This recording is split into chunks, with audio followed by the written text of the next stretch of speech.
Happy 19th anniversary to the Word Balloon podcast. Congratulations to the host, John Suntress.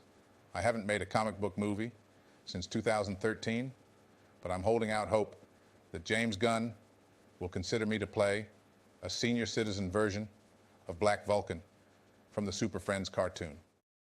The Danny Thomas Hour, usually seen at this time, will not be presented tonight so that we may bring you the following special program. Word Balloon is brought to you by the League of Word Balloon Listeners. Terrificon, Connecticut's biggest Comic-Con, is back at the Mohegan Sun Expo Center in Uncasville, Connecticut on August 16th through the 18th. See your favorite stars from TV and film and shop for comic books, toys, and memorabilia. With top creators from Marvel and DC, costume contests with prizes, and so much more. Tickets on sale now at terrificon.com.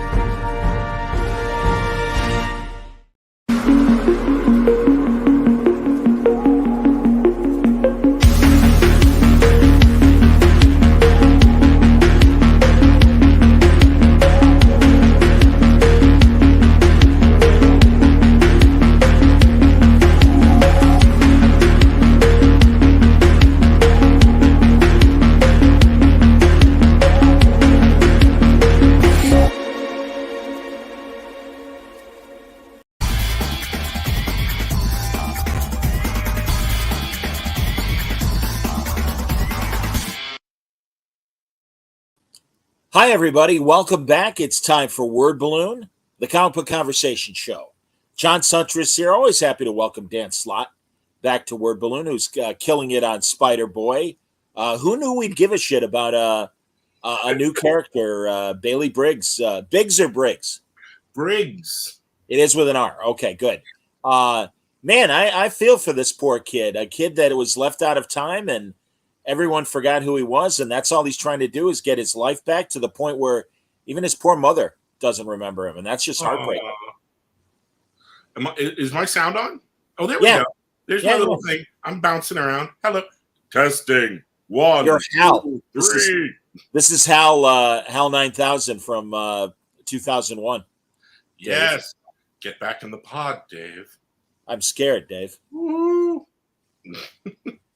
So yeah, man, and by the way, I mean it's brand new, so I don't want to spoil for people. We're recording this on Wednesday, New Comic Book Day, but I loved where Bailey is at the end of the issue, and we can I'm say very excited. You just going in knowing spoilers. We're going to be spoiling Spider-Boy 9, and if you haven't read the end of the Superior Spider-Man saga, there's a bunch of stuff. We're just going to spoil it. We're going to spoil it. Go for it, buddy. Yay. Yeah, so when Spider-Boy was introduced, it was during our last big Spider-Verse-y thing. Yes. End of the Spider-Verse that I did with me and Mark Bagley. And during the story, there was a point where both Jessica Drew and Peter Parker were erased from history. They were like completely like taken out of continuity, wiped out. And by the end of the story, of course, we were going to restore them. We weren't going to leave the world without Spider-Woman and Spider-Man. But it just felt boring just to bring them back. So there's an extra wrinkle, like Aranya, who's doing the magic spell to bring them back. She brings back Jess. She brings back Peter, and then like goes, oh, wait, someone else is coming back. And suddenly in comes this kid. Well, technically, Kane comes back too, but you get this kid pops in from out of nowhere, and no one knows who he is, and he goes, "Hi, it's me, it's Spider-Boy," and everyone's like, "What?" And that's he's like the extra guy they brought back, and according to him, he was in the adventure the whole time, and something about the spell brought him back wrong, and now no one can remember him. And that includes his own mom. And that's how Spider-Boy was introduced way back in Spider-Man 7. When I was working on the issue with editor Nick Lowe, I ran the bit by him. And at one point, Nick was like, let's not make it. We knew we were going to bring in like a mystery spider. So the fun was to do something we'd never seen before in the world of Spider-Man. And that's hard after all these different Spider-Verse events. Sure. With Spider-Punks and Spider-Gwens and all these like millions of new spiders. How do you make a new one and do something that was new? And the one thing we didn't really have in the Spider-Verse was a preteen hero, preteen spider. Like you'd seen, like when Peter gets his powers in the comics, he's like 15 years old, and the same goes for Miles and Spider-Gwen. All these characters always appear as these young teenagers. So the fun of this is doing somebody who's like a Power Pack age kid, right? Or, like a Robin or whatever. Like here's a preteen hero. There's so many spiders out there. There had to be something that you go, oh, we haven't ever seen this before. It's the one things I didn't expect, because we did this on a whim. We did this on this will be weird. This will be fun. We had no plan. But once we had the design, it became like the shiny penny. The thing like, what can I do with this? What kind of stories can I tell with this character? And it just started writing itself, and it just started becoming fun. It's John, you know me, I meticulously plan things out forever. Like the yes, thing the thing that set up Superior Spider-Man was like literally 100 issues in the making. Right. So this was a thing that just popped out of nowhere, and now, okay, let's go with it. What are we doing? And I like the energy that brings. It's almost like doing improv, So okay, you're on a boat. All right, yes, and that's new for me. We didn't expect the initial, like Marvel didn't do any extra push or buzz for Spider-Boy. Okay. The push or buzz from Spider-Boy came from me doing like 3 tweets online, because we planned it so late in the game that the way we had and you know how it is now in the comic industry, everything needs a variant cover. Right. Yeah. So we knew we were going to introduce this mystery spider, and we were late in the game putting together the costume design and everything. Umberto Ramos did the original design, and we knew we were going to have a variant cover with this guy, and that it was going to be a secret reveal in the catalog. Like, there's going to be a secret spider. And I knew right there that, like, what if this thing takes off? Like, what if it's good? Then retailers aren't going to know that, hey, that this is the first appearance of a new character. So I did these tweets going, hey, we got a surprise character showing up, an all new spider, and you're really going to want to order more of this cover because it's going to be their first appearance. And out of like just 3 tweets, that caused like a rush on retailers ordering this. And then there's a whole kind of fear of missing out, this kind of like, oh, they're doing a new spider? And it really, there is no marketing in this. There is no house ads, no, big panels at a convention, or, CB Sobolski going, hey, everybody, check this out. No, it was just me going, hey, here's 3 tweets. And suddenly this Spider-Man 7 became one of Marvel's best-selling issues of the year. Wow. Yeah, better than like anything. It's like one of the highest selling issues of the year was Spider-Man 7. Spider-Man 7 or Spider-Boy 7? No, Spider-Man 7, the first appearance. And every time we did anything, like we had his second appearance in Edge of Spider-Verse, right, miniseries, or we were like, well, he's the new fun puzzle piece. We'll use him in the next 3-part arc over in Spider-Man, in mine and Bagley's book. And right, every single issue that had Spider-Boy in it, and we had like another Spider-Boy cover, was selling out like crazy. Huh. And then Marvel was like, do you have plans for a monthly book? And we were like, no. And they're like, well, you're doing it now. So this is like this character that we had no plans for that kind of willed himself into existence. And now it's like my favorite thing is working on Spider-Boy. Have you pulled back, Dan, as far as how many monthly books you're working on right now? Oh yeah, I'm. This is my one monthly book because Right. That's what I thought. Yeah, we wrapped up Superior. With me and Bagley, which was a continuation of the other book. Right. And part of that kind of happened because of Spider-Boy 2, that Marvel decided to kind of fission the Spider-Man book. Spider-Man was like a top 25 selling title. And they decided to, what's it called? Mitosis. they took it and they went, okay, your one monthly book is now 2 monthly books. And we'll call one Superior Spider-Man because that was the next story arc. Right. And the other will be Spider-Boy. And we launched these things pretty much together, and they did great out of the gate. But now I can only do a month. So, if I had my choice, it's Spider-Boy. There's something about this book where it has its own energy. It's doing something that when I was working at Marvel, when I came back in 2004, at doing She-Hulk, that book, there wasn't like another book like it at Marvel. It was like a small little cult hit. It had its base, and it was just doing its own thing and being weird. And I really hadn't had a book like that again till Silver Surfer. I was going to say, absolutely. Yes. Yeah, where me and Mike Allred and Laura Allred were off in our own corner of the Marvel Universe, having fun and doing our own thing.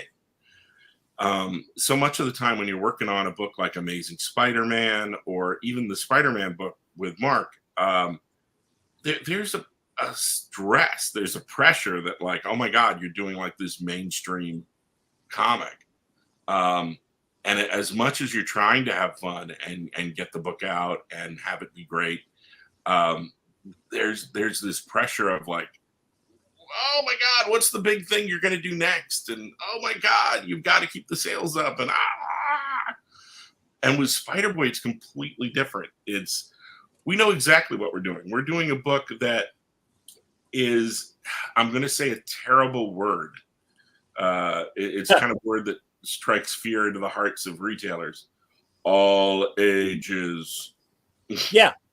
There's something very ugly about that word. Like, no, don't call it all ages. But we really are. We're trying to do a book that you could give to anyone. Sure. And there's not going to be anything objectionable in it or awful. And that's not the rating we have on Spider-Boy. We could go darker on it. And I like that because for years of working on all ages books, back in my comic book origins, doing stuff like Batman Adventures and Justice League Adventures and stuff, Teenage Mutant Ninja Turtles, stuff like that. Every now and then you'd want to do something and someone would go, oh, this is all ages. You can't do that in this book. We actually have the freedom not to do that. And we're the ones kind of like, okay, let's not have that scene in there. I don't want to have that in Spider-Boy. But there's still a huge chunk of freedom in all of that. When you think about it, some of your favorite movies of all time are all ages movies. Like the original Star Wars is technically, you could show that to any little kid, or the Christopher Reeve Superman. Sure. That, you can't see it as this bad thing. I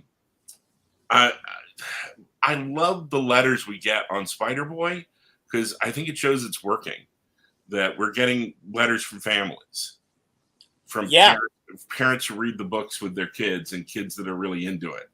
I love the photo. I love the photo in the mailbag. The first Daily Bugle column where there was a 5-year-old kid in a Spider Boy outfit. That was fantastic. Oh my God, I've been doing more conventions this year than I've ever done before. Tell me. Well, because I'm going to get married. Congrats. Well, thank you. And one of the things, like with some conventions, they'll fly you and your wife. Sure. To conventions, and I did this deal with this convention circuit where I went, like, you guys do that for some creators. You fly them and their wife. And I'm like, well, I have a fiance. Can you fly her? And they're like, yeah. But we live in different parts of the country. So whenever I do a convention, they fly her to the convention and they fly me to the convention. And then we stay for longer, and I got to hang out. And if I'm near her part of the world, I'll stay for an extra month or two and extend the flight back. Yeah, that's wonderful. Yeah. So all these conventions I'm doing, while it's wonderful meeting fans and doing all this stuff, I'm really doing it so that we get to spend time with each other. Sure. That's the secret evil motivation behind it. I get it. Yeah. But it's been fun to do it during the Spider-Boy era because, yeah, you do get kids coming to the table with their parents, and they're just really into Spider-Boy. And sometimes you get a kid who's cosplaying as Spider-Boy, and it's just the best thing.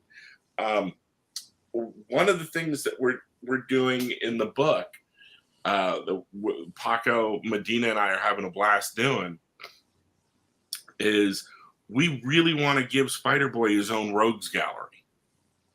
Sure. Yes. We don't want to just keep having him fight the Scorpion and Electro and Shocker. And and we have this conceit built into the book, which is he's promised Spider-Man that he'll never go up against an A-lister. You know, Spider-Man's all about with great power and great responsibility. He does not want a kid's sidekick. Right, especially a 10-year-old one. This preteen kid is the last thing he wants. He's no Batman. He doesn't want a Robin. Right. So they have this pact that, you know, if there's an A-list villain, he will not fight. He'll stand back and let Spidey do that. So what do you do in this book? What you do is you give him his own bizarre, you know, the rogues that we've been coming up with are just dopey. And I love them. Like in the first issue, you get 3 rogues in a cold open, the main story, and a backup. You get a guy with a bowling ball for a head called Gutterball, who only robs bowling alleys and commits bowling-related crimes. And you get the main villain was effectively a grade, like a grade school joke. Was what do you get if you cross an elephant and a rhinoceros? And the answer is Halifino. Wah, wah. It's a grade school joke.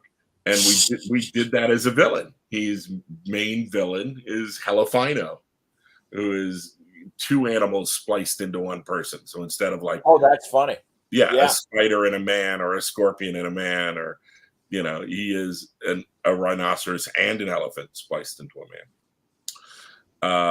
And we also had Emilio Helio, the balloon man, who looks like an old-fashioned balloon man with a straw hat and, you know, the striped shirt. But he's got a giant balloon over his head because the accident that gave him his powers changed his respiratory system, and he breathes helium. Hilarious. And because of that, like, that's really his big supervillain origin. Like, none of the other villains take him seriously. But he actually has, like, the greatest plans.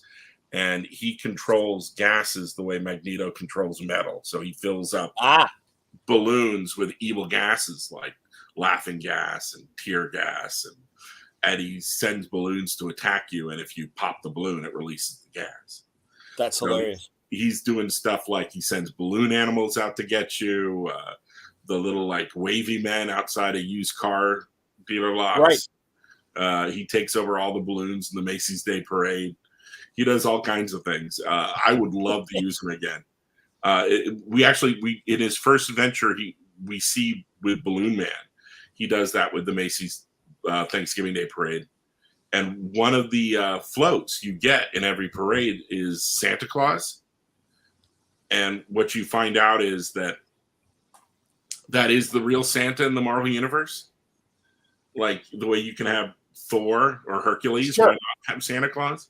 Sure. So one of Bailey's earliest team-ups that we have is Spider-Boy teams up with Santa Claus to stop the Balloon Man. Because anything can go in Spider-Boy. So sure. He teams up with one issue. He teams up with Thor. One issue. He teams up with Captain America. He teams up with Spidey and Miles and Squirrel Girl. And why not Santa Claus? That was so much fun to have Spider-Boy and Santa Claus both like Batman Brave and Bold style, like run up and punch the bad guy at the same time and give him seasoned beatings. Oh, that's hilarious. That's fantastic. It was so stupid. I was like, yay. So that's what we've been doing over in Spider-Boy is we're bringing all this stupid. And also great flavors of Spider-Verse things as Madam Web tries to properly bring Bailey back and fix the fact that nobody remembers him. And God, I loved. If we are spoiling the latest issue, no, please. Yeah, this is the current issue. I love the Japanese Spider-Man. I forget which Earth he's from. It's the the Toei live action Spider-Man from the 70s, 80s, which is great. We've talked about that before, and your perusal of that history, and I love that you've really gotten into that and incorporated it in the Spider-Verse. And then the final image, and I can't wait for issue 10 because there's Jonah Jameson from the Earth 67 from the 67 cartoon. Yep, Parker, and now it's Briggs. Yes. Where's my photos? I want pictures of Spider-Man. Hilarious. These two issues, we're doing a 2-issue arc with guest artist Nathan Stockman, and he is nailing all the different styles, which is fantastic. Where we're jumping around the Spider-Verse. That was part of Spider-Boy's origin that he popped it. Like I'm seeing fans online going, "Oh my God, he's doing Spider-Verse again!"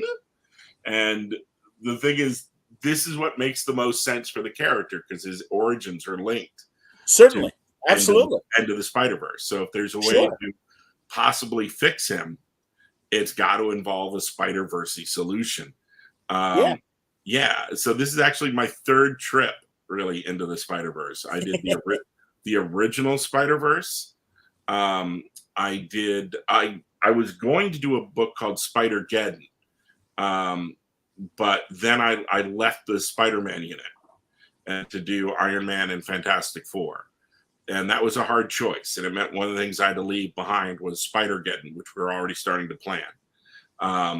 And my friend Chris Gage, when he was writing the second run of Superior Spider-Man, he was going to handle Spider-Geddon. And I was kind of there to help if he needed help. But I didn't want to step on his toes. Letting Chris take full charge of that. But being there to help out if he needed me. So for me, doing End of the Spider-Verse with Bagley was like my second trip into the Spider-Verse. And this is kind of like a third little like, little bit at the end where we're doing a 2-part adventure. And then I'm out of the Spider-Verse for the foreseeable future. So are you gonna? Does Spider-Boy wrap up, or are you just saying that you're? Oh no! Spider-Boy is not wrapping up. Normally, like you'll talk to fans about this, like people are going like, oh, "You're canceled," or "You're fired," or, and you're like, "No." Sometimes a book just ends, like, sure. Or you plan it out for 8 issues and you do the 8 and you go. that was what kind of ended up happening with Superior. But you can see the structure of it in the story. Like everything's set up and everything pays off, and then you're out. With Spider-Boy, we're ongoing. So if that ever goes away, then yes, that is a book that would have gotten canceled on me. Because I'm sticking in for the as long as we can. I want to ride this and just have fun adventures and work with Paco Medina and see where Bailey's life goes. So we're doing this is a 2-part arc. And then after this, we're going into a new arc, which will there will be guest stars, but I don't want to spill the beans yet. But yeah, we're going into another arc, and we've even got plans well beyond that. So hopefully, yeah, we're doing okay. I would like it if more people gave this book a shot. But yeah, we're going to do it as long as we can. That's great to hear. And I wonder, and again, you don't have to spoil, because I would imagine if this is the case, you've got announcements coming. Yeah. But are you working on non-Marvel things or new Marvel things that haven't been announced yet? I am working on secret things. But A good answer. That's fine. I can only do comfortably the equivalent of 2 books a month. And then that's just my speed. Sure. I am no Bendis. I am no Jeff Johns. I am no Tom King. I'm not a guy who does, multiple books. I do my 2 books. And if I go to 2 books and change, then I start going, No, I get it, man. Yeah. And like this year, I've been doing all this traveling for shows and getting ready to get married and getting ready to move. And there's a lot of real life things going on. The thought of doing more than 2 books would destroy me. If looking back at the Brand New Day period, when we were getting, was it weekly? It was weekly, wasn't it? That we were getting Spider-Man? It was at times 3 books a month. Right. So, yeah. And I know there were rotating creators. Mm-hmm. I can't imagine that schedule, though, even with the rotating creators. Oh, no, it burned out, guys. We started off with 4 writers on Brand New Day, and we kind of had a couple of emergency guys on the bench. Right. For if the 4 of us all started fading, because it's tough. If you'll notice there's very few exceptions when we didn't do 6-issue arcs, which is usually the norm. Because if we did a 6-issue arc, that would be 2 to 3 months would come out and your life would be hell. Sure. Because you'd be that guy, you'd be Lucy at the chocolate factory, going, let her roll. You'd be like, oh my God. So so stuff, we would have to plan far ahead for stuff like that New Ways to Die arc I did with John Romita Jr. You start that with all the time in the world, and by the end, we had a double-sized finale for that. So that was guys who worked on Brand New Day. It's kind of like when you see pictures of Obama at the beginning of his term, at the end of his term. It was sucking the life force out of people to work on Brand New Day. Sure. Wow. And I was not going to quit because it was my chance to write Spider-Man. I'm with you.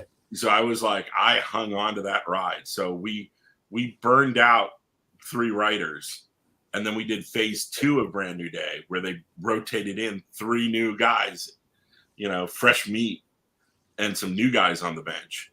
So yeah, the first era was me, Mark Guggenheim, Bob Gale, and Zeb Wells.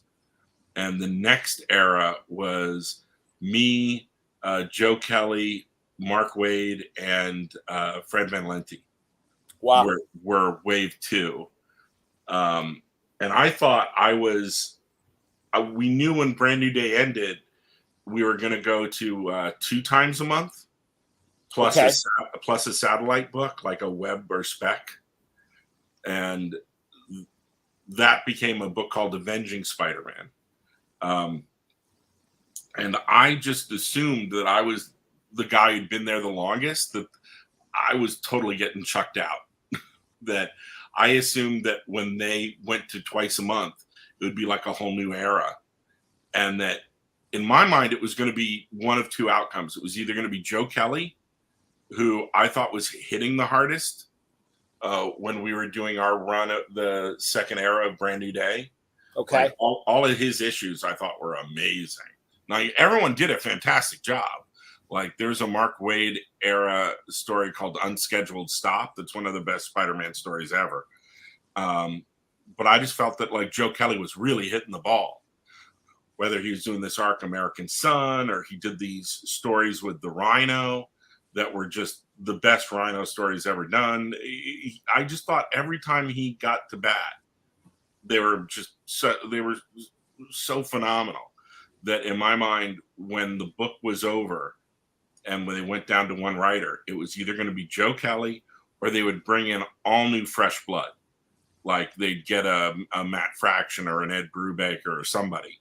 Sure. So I didn't want to stop doing Spider-Man. It was like my dream. So I went to Steve Wacker and I went out to lunch with him and I made my pitch to be the guy on Avenging Spider-Man. And I laid out all this stuff I wanted to do, and I'm pitching and pitching and pitching, and he just stops me and he goes, "Yeah, Dan, I don't want you on Avenging Spider-Man." And I thought that was it. I thought that just punched my ticket. I was done. And then he turned around and went, "I want you on the main book." Wow. I was like, "What?" So that was amazing. I did not see Big Time coming. But we had like almost a year to tee up, so you don't see a lot of me in the end of the last arcs of Brand New Day because I was off doing all the work to tee up the next era of Spider-Man.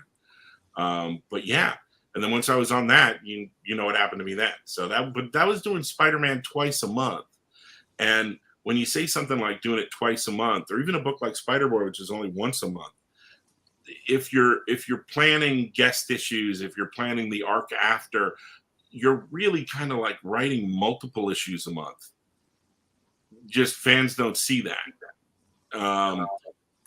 So like there's times where in Spider-Boy, because we had Jason Lowe help out for one issue, we stunt cast it, which was Spider-Boy 8. We introduced this character, Puzzleman, or rather reintroduced him. Yes. Do you remember? Do you know who Puzzleman was? Whoa, talk originally? To me, Dan. Please tell me about Puzzleman. I love this. There was a Marvel book in the 70s called Fun and Games. Does this ring a bell? No, but keep going. I can figure out where things are going, but let's bring everybody else along, please. There was no plot. There's no anything. They took like house art, and they put together puzzles and word searches and things. That's great. And used clip art, and they did some new art for it. But it was, you got a puzzle book every month, and they were just goofy fun. And this went on for a number of issues, the Fun and Games book. And I remember being a little kid, and I remember buying this and doing all the puzzles in the comic and making the comic useless. And they had a thing in the back saying they wanted a mascot for the Fun and Games book. They wanted a new hero who would be the Fun and Games hero. So if there was some kind of narrative in the book. Sure. And they had a contest. They were going to create a new hero called Puzzleman, and by the time they created Puzzle, they actually they sent it out to fans who could do the best design for Puzzleman. Sure. By the time they had a winner, Fun and Games had been canceled, but they wanted to run the hero. So in the bullpen bulletins and the Stan soapbox and all that stuff, they showed the winning entry, and I think they had Marie Severin redraw it, and make it look more official. Right. And it was Puzzleman. He was this guy who had a crossword puzzle outfit with a mask that had a big question mark on it. And he held he had a cape, and he had a giant pencil that he held aloft. And he was Puzzleman. And for 1 month in 1 year in the 70s, because every Marvel book had the bullpen bulletin. If you were a Marvelite, you saw this damn costume design everywhere. Going like, here's Puzzleman, the hero that would have been. Sorry that Fun and Games got canceled, but here's the winner. So you're the right age. If you're a fossil like me, you know Sure. that because it was in all your Marvel books for 1 month, and he never had a proper debut. So we made him a villain for Spider-Boy. That's so funny. But then we ran into a problem, which is it was designed by a fan.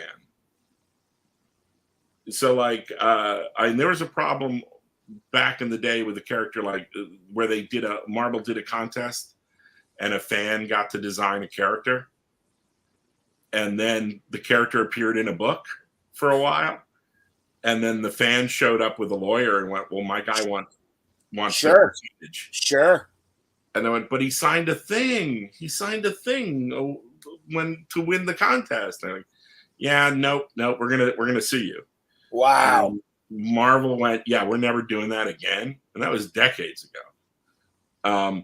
So this kind of got flagged, went, somewhere out there is someone who designed Puzzleman.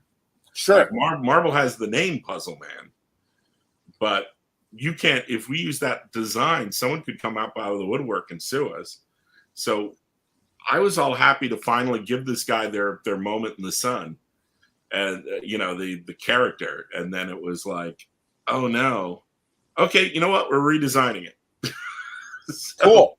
Yeah, so Jason did a new design, but that's the origin. So my take is this is the son of the original Puzzleman, and he obviously killed him or shoved him down a flight of stairs and designed their own costume, but took his magic pencil.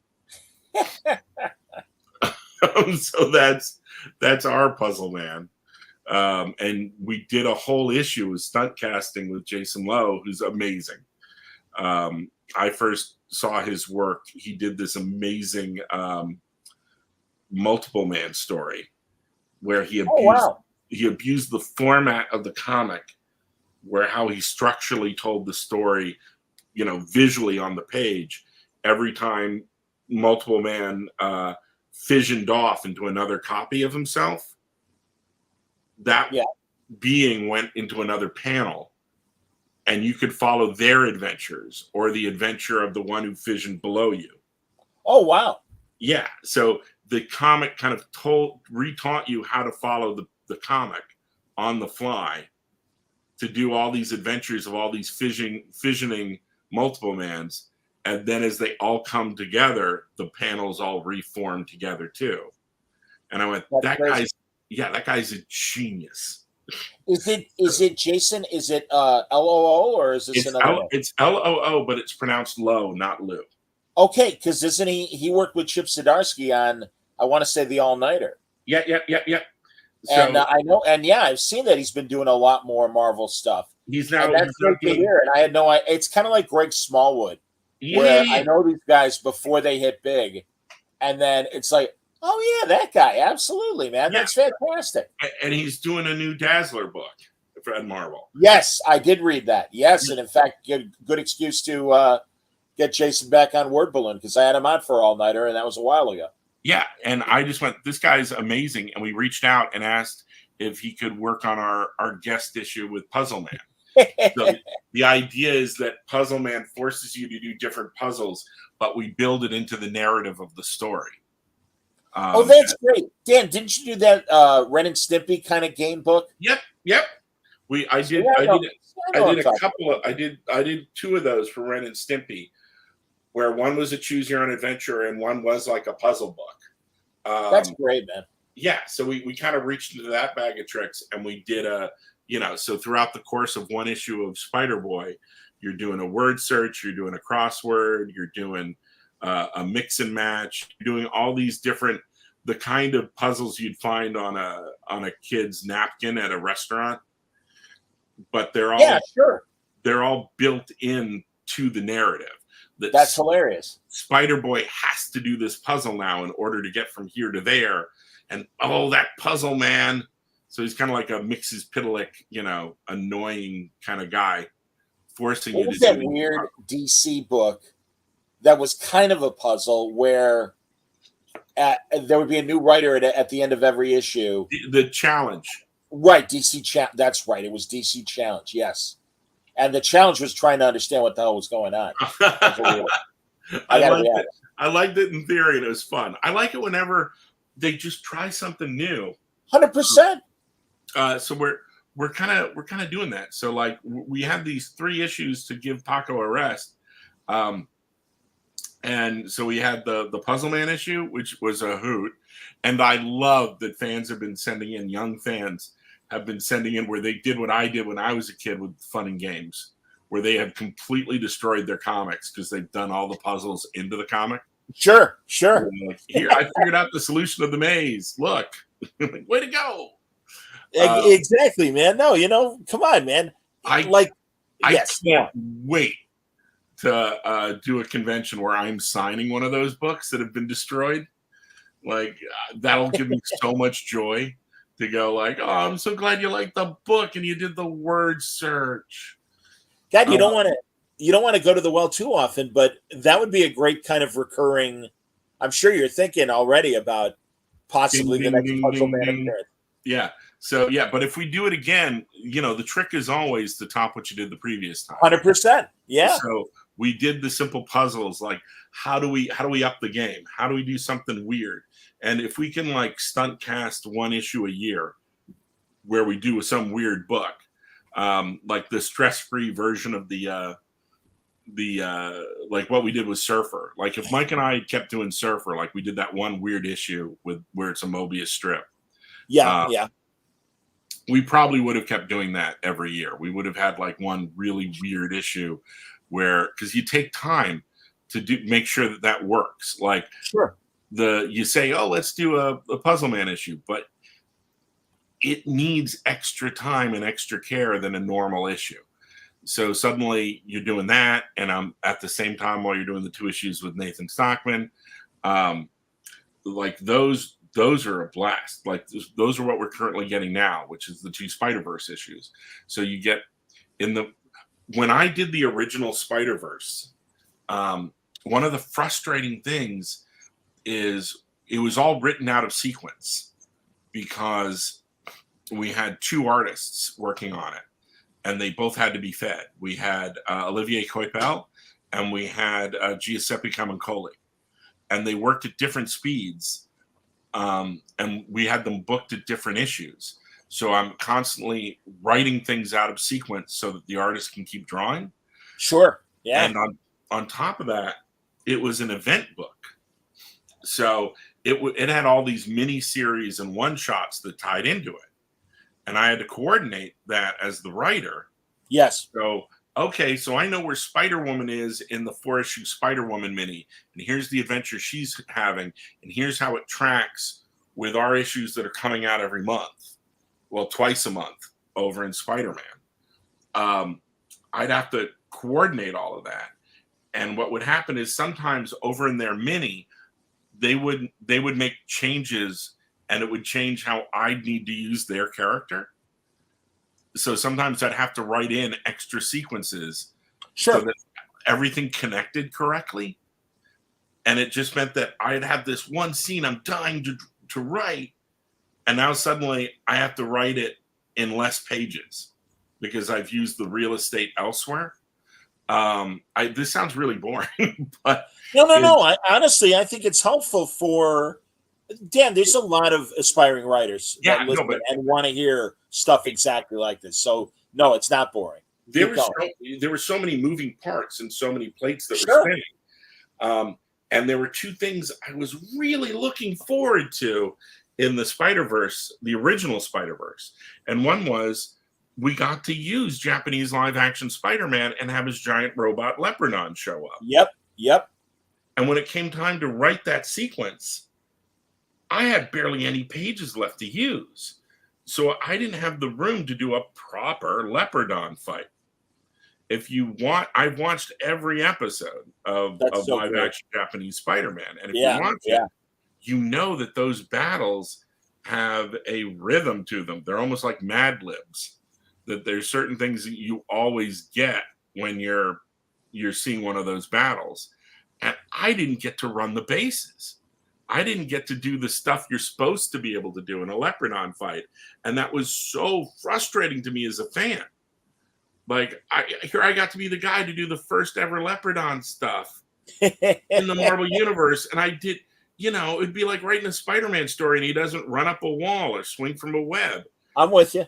I'm totally with you. There's stuff you want to do. And that haunted me.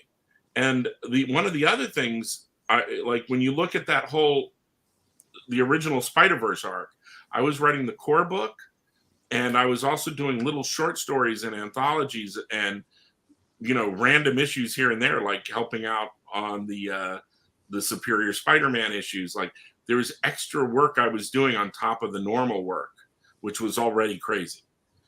And okay. But one of the things I teed myself up for was Spider-Man 67 was my entry.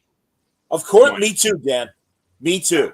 That was my entry into the Marvel Universe. My entry 100%. into superheroes. I love that show like crazy. Yes.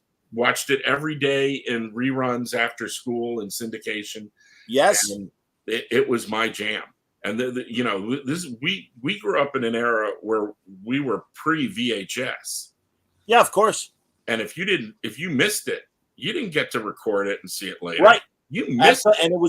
And it was also afternoon TV, 5 days a week. Yep. 5-channel world. And that not only and forgive me, quick tangent, because I'm sure you were the same way. Not only was that my entry to the Marvel Universe, but then all of a sudden you got Speed Racer and Prince Planet and Gigantor and all this wonderful Japanese product as well that really, I think, greased the wheels for my appreciation for the kaiju movies and the incredible live action TV stuff that we got, like the Spider-Man series, but Spectrum-Man and Ultraman and that was me. School was like, but if I didn't bike like mad right after school and didn't like just throw down my bike when I got home and run in the door and not say hello to anybody and just turn on the TV, I would miss the opening theme song to Spider-Man. That was like my nerd exercise as a little kid. I was getting home in time to watch Spider-Man, and we had a block. So I would get Spider-Man and then immediately after Adam West Batman. Of course. That was my I can't miss this hour. Oh, go on. And then we had this show. I lived in the Bay Area. It was called Captain Cosmic, where he was like the kind of guy that Pee Wee Herman pretends to be. Like, I'm gonna show you like 2 or 3 shows, kind of thing. Okay. So one or two of the shows he would show would be stuff like Spectrum-Man, Ultraman, that kind of stuff. Johnny Sacco. Or the Joe Anderson, the Marionation stuff, like Jerry Anderson, sure, Jerry all Anderson, the Thunderbirds and Stingray and Captain Scarlet, So you got this block of just weirdness on Captain Cosmic, where I would Spectrum-Man. I liked him more than Ultraman. He was Ultraman, but he was green, like he cared about the environment. That's right. He was fighting like anti-pollution monsters. That's right. This is decades before Captain Planet. Would you ever, Dan? Is there an Ultraman story in your body at some point that you would want to do? He is at Marvel. I think I'll live. Here's the thing. I had teed up in Spider-Verse.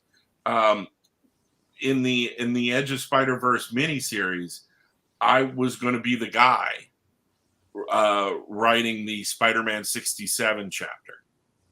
And then I ran out of time. Right. I remember this.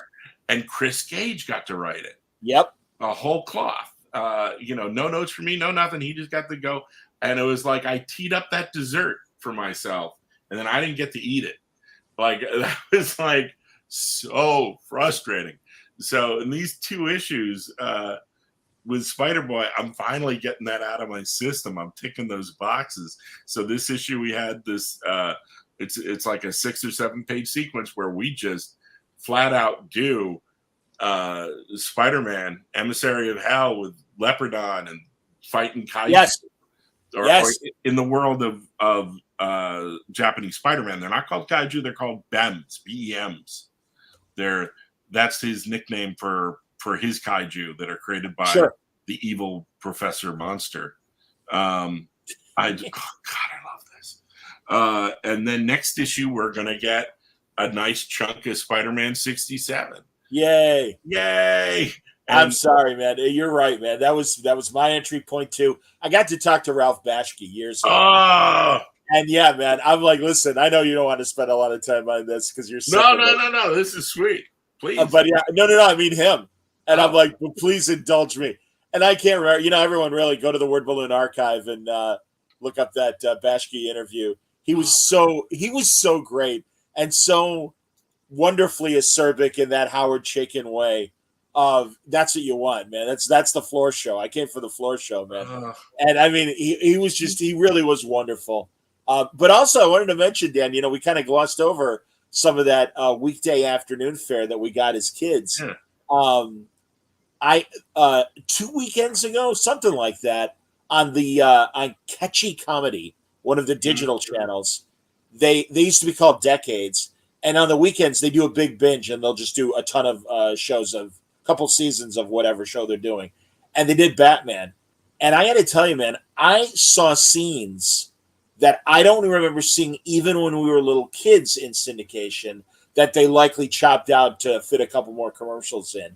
And some of the cameos or even extended scenes of interrogation of henchmen, I'm like, it was so exciting to watch it because I'm like, I don't remember this at all. I don't remember Phyllis Diller's cameo in, I think, either a Penguin or a Joker episode where she was a cleaning lady in the hallway.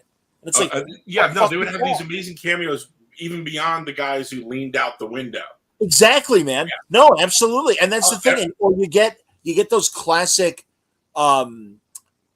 side character actors that were known for comedy, like Milton Frome or Benny Rubin, or people like that just have they're citizens. What was that? I don't know, but I thought everyone wanted. No, I saw interviews of people who were like, in that era, that they just were able to get people, and pay them nothing because everyone wanted to be on that show. Yes. Isn't that amazing? It was the hippest show on TV. Yeah. So that it was on twice a week. That is so unheard of other than news. Really? One of the things that the thing I love most about the Batman Adam West show is as a kid, I didn't understand it was satire. Of course. I was just enjoying it at face value. Pure action. And I was completely invested. And then you go back and you see it as an adult and you're dying because they're doing like close to Marx Brother level shtick. Like I remember there's an episode where he's fighting because back then you had the movie Shane was popular. Of course, Cliff Robertson in the so they had Shame was the cowboy in Batman. Cliff Robertson, and you got Van Johnson is the minstrel, and you had the archer. You had this gag they did with Shame that was freaking brilliant.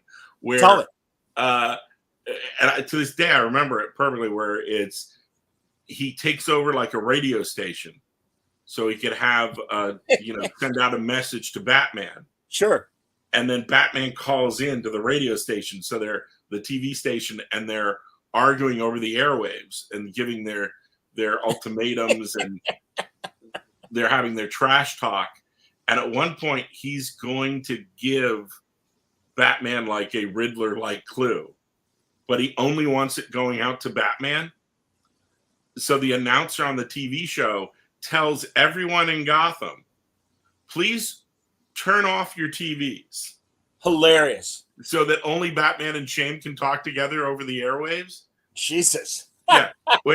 And then when it's over, the announcer goes on TV going, okay, Gotham, you can turn your TVs back on.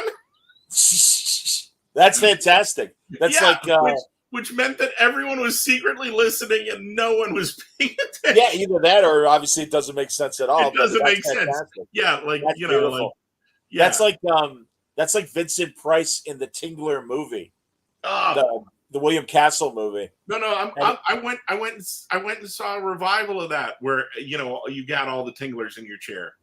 Yes. Yeah. I unfortunately it didn't record, and I'm kicking myself 12 years later, however long ago. I interviewed William Castle's daughter, and she had so many fantastic stories. Oh. And man, I really of the 19 years of Word Balloon and the over 1,000 episodes that I've done in this time, it's like, all right, every now and then you'd stub your toe. God bless Gene Colan. I did a great interview with him, and it didn't record. No. And I had the balls, and shame on me to literally call him back and go, Gene, it didn't record. Can we do it again? And he said, oh yeah, I like talking to you. You're like a Bob Costas. And I took it. Are you kidding? Seriously, man, I'm still walking on air. That's amazing. 18 years later, man. Gene was amazing to me. He was. How much did you get a chance to talk to him much? I did, but here's why. I went to one San Diego one year where I saw Jack Kirby walking down an aisle, and of course, an entourage and people are like wanting to talk and see Jack Kirby. Sure. And I felt, at that point in my career, I was the guy doing Ren and Stimpy. And I felt too nervous. And the idea, just the idea of going up and saying hello to Jack Kirby or introducing myself to Jack Kirby, I just was like, I'll wait. I'll do it another time. And then he passed away. And that stuck with me. So whenever I'd see someone who's like a legend, Gene Colan, Carmen Infantino, anybody, I'm like, no, I'm gonna go over and say hello. I'm gonna talk with them. I'm gonna, Arnold Drake or Martin Odell, or if I see somebody, I'm going over and I'm gonna talk to them, even if it's just for a few seconds. Absolutely, man. Because you never know. I don't mean to be ghoulish. It's sad but true. We didn't expect to lose Neil when we did. Yep. One of the most robust guys and happy, very, very sharp up until the end. And it's still upset. My good friend Marty Pasco, who I really got to know and become really good friends with, it still upsets me, man. No, I think of him every March around when he passed, and it's like only 10 years older, man. I mean, it's like Jesus. See, he's still young. I was at a New York show and I saw Gene Colan, and I'm like, yeah, I'm gonna go over and I'm gonna talk to Gene Colan. And we talked for a while, and someone came by and took our picture, and that was wonderful. That's great, man. That's great. He was lovely. He did a Blade art commission for me, purely in pencil, the way that he illustrated with pencil in his last years, and it's so great because the physical model of Blade was likely 1972 or 73 Stevie Wonder. Oh no, it was Shaft. Come on. No. I appreciate that from a demeanor. Yeah. But all I can tell you, Dan, and I can take a photo of it and send it to you. I'm looking at Stevie Wonder with a katara or whatever they're called, the swords. The sword. And the bandolero of stakes and everything. And it's Stevie Wonder. And I love that it's Stevie Wonder. That's fantastic. Okay, man. You can. I keep bugging Gabe Hardman, and he's got a million other things to do. Mm. But in his back pocket, he knows I want an Iron Man that looks like Robert Taylor. Okay. Because to me, 50s Robert Taylor with the mustache, Tony Stark. That's your Tony Stark. Yeah. Well, this is full circle. So it's like Please. when I hear the voices and when I'm writing Spider-Man, all these years, I don't hear J.K. Simmons. Of course not. I hear the 67 Spider-Man. It's Paul Krugman. I don't know. I was going to ask you, and I feel I'm kicking myself because the actor that played Peter just died within the last 10 years. Yeah, but like those are the voices I hear. When I do that, especially for Jonah. So writing when you'll see next issue of Spider-Boy, we have an extended sequence in Earth 67, and just like the live action Japanese Spider-Man, it was something. It was like this thing I always wanted to tick the box. Before Marvel re-signed me this past year, because I'm heading into year 20. Wow. Yeah, because I came back in 2004. So I went exclusive not that long after She-Hulk was doing really well. That they, and I think I owe a lot of this to Spider-Boy, to that gold rush when Spider-Boy was coming out. But there was a point where I was thinking of, going somewhere else. Sure. And things were moving ahead, and I was getting ready to jump. And this has happened to me a bunch of times before. Like, it's weird. I've been at Marvel for like 19 years, and I've got to play with all the toys, and I've had a great time, and worked with wonderful people and amazing staff and best creators. And but every now and then you're like, you know what? I should do some creator own. I should go to other companies. Well, sure. Like you look at Jason Aaron right now, and Jason Aaron's doing everything. He's gone everywhere. Yes. Teenage Mutant Ninja Turtles, but doing Uncle Scrooge, and he's doing comics. And he did his Batman arc, and he did some action, and he's now going to do these other things. He's all over the place and spreading himself out, and you kind of look at that and you go, oh man. So I was getting ready, and they pulled you back in. They pulled me back in at the last minute. Michael Corleone. Yeah, they really did give me a really sweet offer, and there's secret things that are coming up that I think when people see them, they'll go, this is why Dan didn't jump. They were giving him this. They dangled that in front of him, because it's not just about the money. It's about, you do this for the passion. You do this because there's stuff you want to do. Yeah. And when people see what I'm doing later, they'll go, okay, well, of course he stayed. But there was that moment where it's very much like Tom Sawyer. When you hit that famous scene where he gets to go to his own funeral, okay, and watch from the rafters, like he and Huck Finn. Yeah, of course. And it's like one of the best scenes in all of fiction, where he gets to see his own funeral and see how everyone would react. And I kind of had that moment where I was like, I'm out, I'm gone. Like, I remember I read this interview that JMS gave, and it stayed with me for like, ever since I've read it. It just, I keep it like in my emotional pocket, where at one point in the interview, it was when he was leaving Amazing. Okay. The interviewer asked him if there's anything he wanted to do with Spider-Man he didn't get around to. And you can kind of see it in the interview, like the light bulb going off. And he went, I never did an Electro story. Wow. You're like, wow. Oh my God. Yeah. Imagine getting to that point. You can't just jump back on. No, I get it. No, absolutely. When you leave the ride, you leave the ride. And so I kind of had that moment where I was like, I'm going.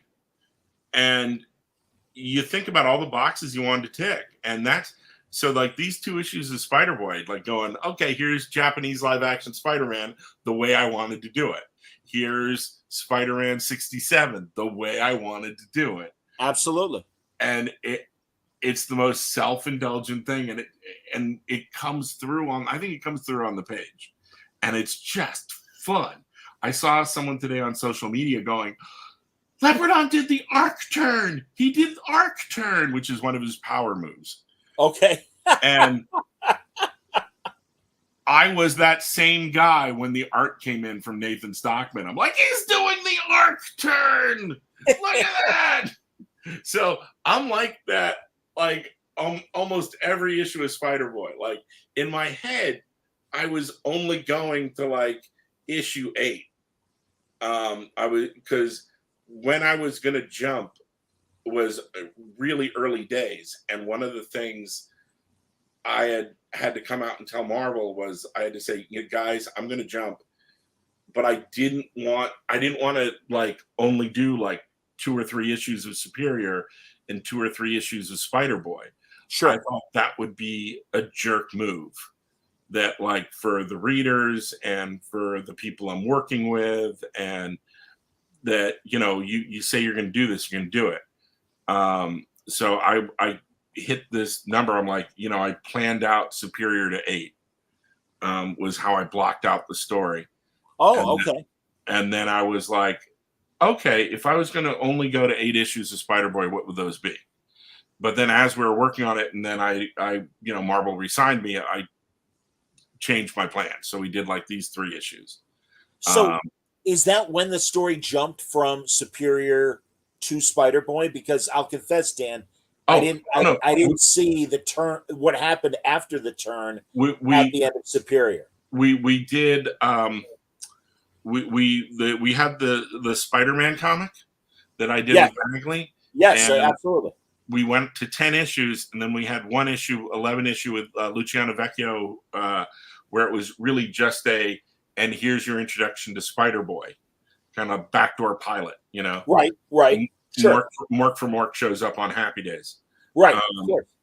And then we from there, we launched into the oversized Superior one-shot that then became the new Superior book. And we also launched the oversized first issue of Spider-Boy. So it kind of fissioned off into 2 books. But like I kind of went, you know what? I'm going to do my 8 issues, and I'm not going to jump until these are done. And then boom. So now it's like everything that's happening after this, it's me going, oh, wow. I never did an Electro story. Oh my, I'm Tom Sawyer. I have seen my own funeral. Like I kind of realized, what if I left Marvel? What haven't I done yet? What did I wanted to do? What, you know, if I don't want to, like, if a day comes where I do leave Marvel, what are the things I want to say I did this? You know, I got this out of my system. Like the thing with the All Red Sun Silver Surfer. And I wonder, Dan, are there, and again, I don't want you to spoil, but hypothetically, are there like if I give you like I don't know a Union Jack? I've always wanted a Union Jack. I've always wanted to do the Phantom Eagle. I'm trying to think of character exactly. Well, there you go. There's the laugh. I mean, that's the thing. You know, me and Herb Trimpe love the Phantom Eagle. It's never going to sell enough to merit maybe, you know, Doug Gabriel's crunching the numbers. He goes, yeah, listen, find a way to put him in Spider-Man or something in a team-up. You know? There's in the next issue of Spider-Boy, it's on the cover. I'm not spoiling it. We're you know, one of the things you hear a lot from fans is, when are you going to acknowledge the 90s Spider-Man cartoon? Great. The Fox show. Yeah, when are you going to acknowledge the, you know, their, you know, Spider-Verse like story? Or what was the one in the early 2000s that the great animator made? Oh no, you're talking Spectacular Spider-Man. Yes, and what's his name? Shame on me. What? Do you remember? His name's Spider-Man. No, the the animator. Oh, you're weird. Oh, no, I know who you're talking about. That's why I'm so sorry, Dan. I don't mean to put you on the spot either. No. Well, the weird thing Is, Sean Galloway? It's Josh Keaton's the voice. Sean Galloway? No, is it? No. All right, I'm looking it up while we talk, because shame on us for not knowing that wonderful. But if you got me on any other day, I've been blanking because I'm getting old. Oh, join the club, son. And I was talking to people, and I could about Doctor Who, and I was blanking on names of doctors, of actors. And this is me, John. I know, Dan. I know. I'm like, and then the person walks away, and you're like, Oh, I meant Patrick Troughton. I was talking about Liz Sladen. Oh Jesus, I was talking about this. And you're like, yeah. So this'll hit me once we're gone, because I'm like, I can. Well, I'm picture it. looking. I'm on the Wikipedia page, and I'm No, but hoping like, to God it's there.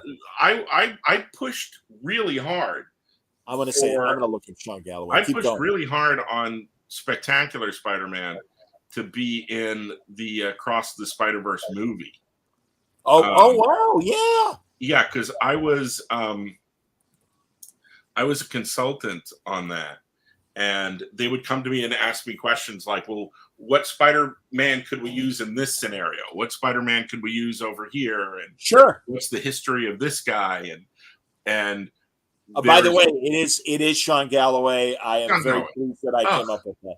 All right, very good. But sorry, man. No, it's all good.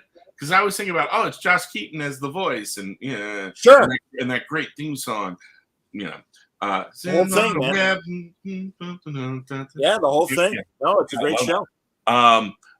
But I was pushing for it hard, because they were saying like, well, we want to see a world where Captain Stacy dies, and I'm like, okay, they had the voice of now I'm blanking on the name. He's Lex Luthor in Superman Adventures. He's in Buckaroo Banzai. Clancy Brown. Clancy Brown. Thank you. Love him. Love him. I'm like, yeah, they had Clancy Brown be the voice of Captain Stacy. We never saw his death, but you could show an imaginary scene from like the season 3 that never happened. And, and I was pushing really hard for that. So like when I was at the premiere and I run into Josh Keaton, I'm like, he was so happy to be in the movie. I'm like, dude, I was pushing for that. I was like, yeah, that was me. I was the earworm going. You're Jiminy Cricket. Absolutely, man. You want to use this? That's great. That's absolutely great. Know, but is there a C or D level? Hey, I've always wanted to do a dolphin miniseries. I'm with you're talking to the guy who made it their a career goal to bring back Squirrel Girl and to make her big. 100%, absolutely. And I always was joking with guys like Ty Templeton and whatnot, going like, "Oh, just watch! I'm going to do this to Wood God now. I'm going to bring back Wood God." But like stuff like giving Puzzleman their day. Well, that's true. There's all this kind of stuff where I'm getting to tick boxes, and it's just pure self-indulgence, and I'm loving every minute of it. Like, yeah, because like what I'm saying, you and I, we're fossils. So like, how many people are alive who actually watched all the? You can't stream it anywhere. Spider-Man 67. Right. People have thrown illegal copies of certain episodes up onto YouTube. Sure, but you can't watch the whole run. Have you watched this? Have you watched the supercut that they put up there of 6 hours of the Marvel superheroes? Yes, man. Of course you have. As have I. Absolutely, man. Yeah. No. So like there was like a DVD box set ages ago. I got it. Oh, I remember. I had it too. I absolutely had it. Most people, their sweeter spot for the age of the people who are reading comics would be that 90s Spider-Man cartoon. The same reason why X-Men 97 did so phenomenally well. And rightfully so. What a great series. Oh my God, it was so good. Dan, I'm not even a big X-Men fan at all. And it absolutely riveted me. And I was like, oh, this is great for people who really give a shit about the X-Men. I got it, man. You could go to any of the Women from Marvel panels at any convention, and one of the questions they always ask is like, what got you into comics? And you have this whole room filled with female comic fans, and female creators are up on the panel, and someone will say X-Men, the 97 X-Men cartoon. It's been this way for years. And then they'd say, how many that's your gateway? And like 80%, 90% of the hands raise up in that room. I get it. There's a great quote, and it's attributed to a sci-fi author, but it's actually a fan who came up with the quote, who said, like, what's the golden age of science fiction? And the golden age of science fiction is 12. Yes. It's not, yeah, it's not the 50s or 60s or H.G. Wells or Star Wars. It's whatever you saw when you were 12 that you and give it this extra jolt of nostalgia that makes whatever you saw when you were 12 the greatest thing in the world. And the thing about X-Men 97 is people remember it much better than it was. The original show, they give it that extra jolt of nostalgia to get it across the finish line and go, oh yeah, that was great. The amazing thing about X-Men 97 was it was the show you thought you were watching. It was that good. The X-Men 97 show, like you watch it and you're flashing back to how good it was in your memory. Not how good it was in actuality, how good it was. And the writers and everybody on that show they really brought their A game and they made it live up to the nostalgia. Yes, absolutely. Yes. God, it was so good. Yeah, I am the last X-Men person in the world. And I don't know. I never connected to them. Gambit's death in there was like, honest, John, do you give a shit about Gambit? No. Yeah, I mean, that's what I'm saying. Jubilee. I'm sorry. I mean, again, I get it, but it just never connected with me. No. And it's like, Jubilee. Oh no, fuck you. Jubilee's cool, but that's what I'm saying. But Gambit, I could care less about Gambit as a character, and they made me care about Gambit. And I'm like, oh my God, I want to read some Gambit stuff now. Well, and that's X-Men 97. They did that. Dan, we gotta transition, and I'm hoping Dan, I am savoring Star Trek Prodigy. I am not rushing through it. And and literally I'm only 5 episodes in. I've had things spoiled to me about the whole season. I've just seen the first 3, and I'm savoring them. I'm there you go, man. It's the best Star Trek show of new Star Trek. Paramount dropped the ball on that. Yes, they did. It's so good. But we're in a new golden era of Trek, in that Brave New Worlds and Lower Decks are both so good, and Prodigy is great.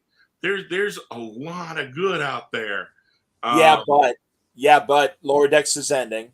Dan, and you and I have had. I think we've talked about this either off the air or on the air. Oh no, I've talked with the lead guy, Mike Mann. And listen, and I think Lower Decks has only gotten better every year. Yeah, I hope the next season is not its last season, but that guy should graduate to live action. The Hagermans of Prodigy should graduate to live action. I agree with you. Get it. Do you remember the sequence in Lower Decks where they have to fly the Cerritos without the deck plating? It's like it's in their finale of one season. They have to do this incredible stunt, and the only way they can do it is by taking off all the basically. Oh yeah. Where the suits they wear for like fixing stuff on the outside of the ship. Sure. Wear it on the inside and strip all the plating. Yes. Strip everything and drive a stripped down starship is the only way to pull off this one stunt, so they won't attract magnetic mines or something. And you watch that and you go, if this had been live action, that would have been one of the coolest Star Trek moments ever. And they're doing it in this show that's a comedy. They were also hitting really hard Star Trek moments, like really like down to the core, the Star Trek moments. And I'm like, these guys should be doing live action. These guys should be. Oh, and then they did a similar beat in an episode of Discovery a season later, and it wasn't as cool. Don't get me started, Dan. It was so much better it's a very similar gag, To me, Discovery was a massive failure. I'm sorry. I know it lasted 5 seasons, but to me, and then forget real fast, Dan. And this is more about other shows, and I'm comparing Discovery to them. It's kind of like Lilyhammer at Netflix being the first show they made, and it was like, all right, until we get our sea legs, this is our show, for better or for worse. And it was a decent show. It wasn't a great show. It certainly wasn't Orange is the New Black or House of Cards. And that's how I look at Discovery. Discovery they did a really weird choice in the run from taking the show that was the prequel show. They kind of realized that for their episodes to matter, they had to be in the future. Yeah. So the whole cast jumps from a prequel. They get shoved through time, and they now go so far into the future that we've never seen it before in the world of Star Trek. And I didn't like that beat because you look at the show as a whole, and it's a weird split from when the show goes from this to that. It was kind of like in Laverne and Shirley when everyone moved to L.A. Yes, you're killing me. No, but like you have this one season of Laverne and Shirley is insane because I know it. They decide to jump from the 50s to the 60s, even though Happy Days didn't. They're now in a time warp into the future. Absolutely. Yes. And they move from Milwaukee to LA, and all their entire supporting cast decides to move with them. Yes. So Mr. DeFazio and they all uproot. They uproot their entire lives for Laverne and Shirley to all move to LA. And you go, this is insane. And to me, that was Discovery. That is fantastic, Dan. We're in the past, but now we're in the future, and everyone came. And no one in future Starfleet, everyone in future Starfleet is like, yeah, your entire cast can stay together and keep running missions. You know what that would be like? That would be like a Next Generation when Fraser's ship shows up. Dan, even more extreme because it's 1,000 years in the future. It's like suddenly somebody thought out a bunch of Vikings and said, these are America's problems. How do you solve them? Yes! Vikings? And the Vikings are like, well, we would sacrifice goats to Thor. Then we would all make a pagan circle. It's like, give me a break. They're the smartest people in the room, and they're 1,000 years behind everybody else. Yeah. Implausible. It doesn't work. No. And when their villains start showing up, or characters that they were like had a problem with, you're like, wait, you jumped to the future too? What? It didn't work. It was stupid. I'm sorry, Dan. It was stupid. No. That I'll agree with you. That was a weird choice. And the last episode was horrible. I've saved it, so don't spoil. All right, I won't. Dan, I will wait, and you and I will have a private conversation. Well, no, see, this is what happens when you're going to get married. You have your shows, and then and then you watch your shows together, and then if there's a show you're watching together, now you're separated. You have to save them. That's the way it works. Alyssa Bendis is like she's got a couple shows, and Brian is like, I hate these shows, but my wife loves them, so we watch them. Oh no! And I think Farscape was one of them. Like he didn't like I'm like, dude, Farscape was fantastic. Farscape was amazing. Brian's crazy, but no. If there's a show we don't like one of us doesn't like, then you go off and you watch it yourself. We're fine. That's good. All right, very good. No, there's but there's some shows that she like really loves, and then it's like, okay, I'll watch this. I'm enjoying this. This is good, and I do the same thing. But the funny thing is, if there's a show I really love and I reference it too often, and then I say it to her, one day I'll turn around and she's binged the whole thing. Oh, that's good. Like she did that with Gravity Falls, and she was like, "Oh, this is really good." And then like a couple days later, I was like, "Oh, I can't wait till you get to that episode." So I got it. I finished. It's really excellent. I'm like, "Oh my god, that's great, man. That's fantastic." No, but so. I'm kind of doing all this like really self-indulgent fun stuff, and I hope everyone comes along for the ride and checks it out in Spider-Boy, because we're making our own villains, we're doing our big stories, we're playing. Spider-Boy isn't the minute I found out they were doing a book where the Greg Weisman book with Yes. Umberto, where it's Spider-Man and Miles, I kind of went like, oh, that's a regular monthly thing. Spider-Man and Miles are going to hang out, and because they should, because you Right. get stuff like the PS4 Spider-Man game that Sure. like millions of people have played. Yes, you should tap into that energy. So I'm like, huh, I'm gonna buck the trend. I'm gonna go. Spider-Boy is everybody's sidekick, and now he'll team up with Captain America. Now he'll team up with Thor. Now he'll team up with Squirrel Girl. Like, Spider-Man's going to pop in every now and then, and he's a recurring character. But for me, the fun is I'm going to play the entire universe with Spider-Boy. He'll be Why not? a teen sidekick for everybody, and that's kind of fun. It means the whole Marvel universe is open to me in that book. And because it's a Spider book, whenever I want, and I love Spider-Man, Spider-Man can drop in, and he should. He's Bailey's mentor. But I kind of didn't want there to be this weird feeling of, on Wednesdays, he's with Miles. On Thursdays, he's with Spider-Boy. That would feel weird. It's Sure. already weird. And I know this going in, and this is kind of why we're doing it. I like doing the thing you shouldn't do. And one of the things you shouldn't do with Spider-Man is give him a sidekick. He's not built to have a sidekick. Stan Lee made this character who was a teenage boy who was calling himself Spider-Man. Stan built him to be the anti-sidekick. Right. So the last thing you want to do is take that character and give them a sidekick. And to me, that's the fun of it. This character should not be there. He should not. This is a role that shouldn't exist. And I like pushing against that, because the minute you push against that, you've now made him the underdog's underdog. Spider-Man is the character that when he first pops onto the scene, J. Jonah Jameson turns the world against him.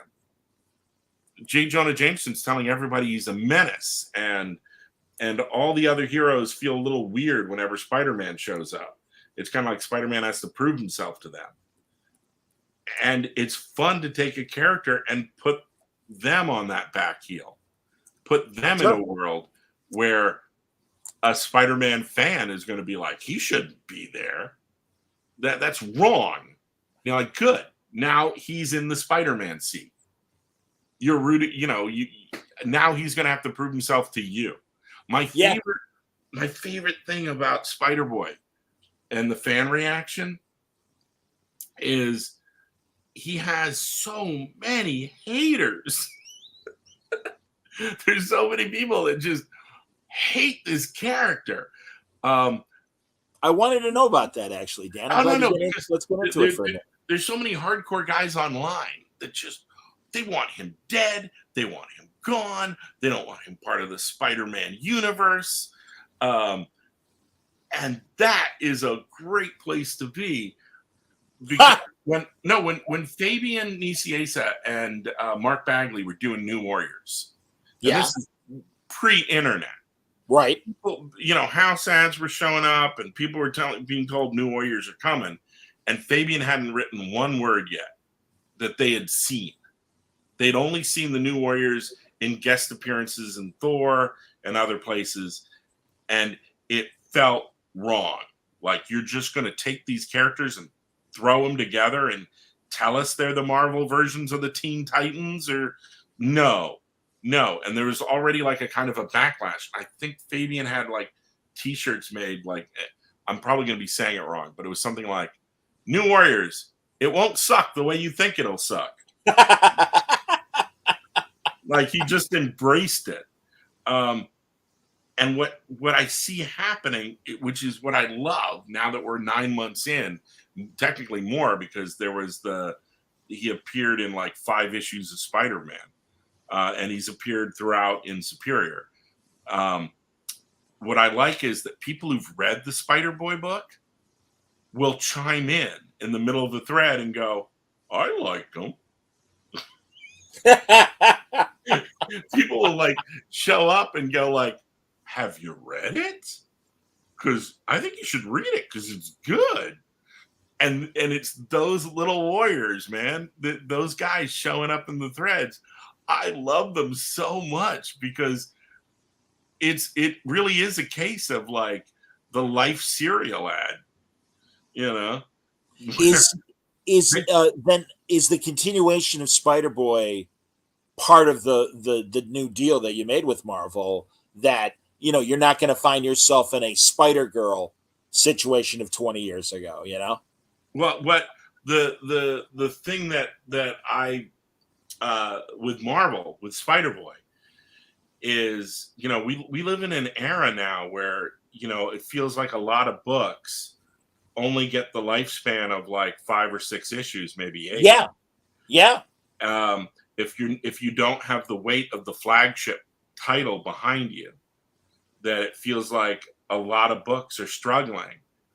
And Spider-Boy just had such a supernova burst at the beginning that that's Marvel came to me and they're like, we would take like 18 issues a year from you on Spider-Boy. Wow.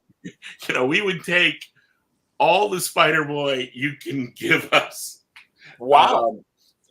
So I'm not worried on that front, and I'm not worried if because we're aiming for an unconventional market. I'm not worried if if we're not lighting up the charts.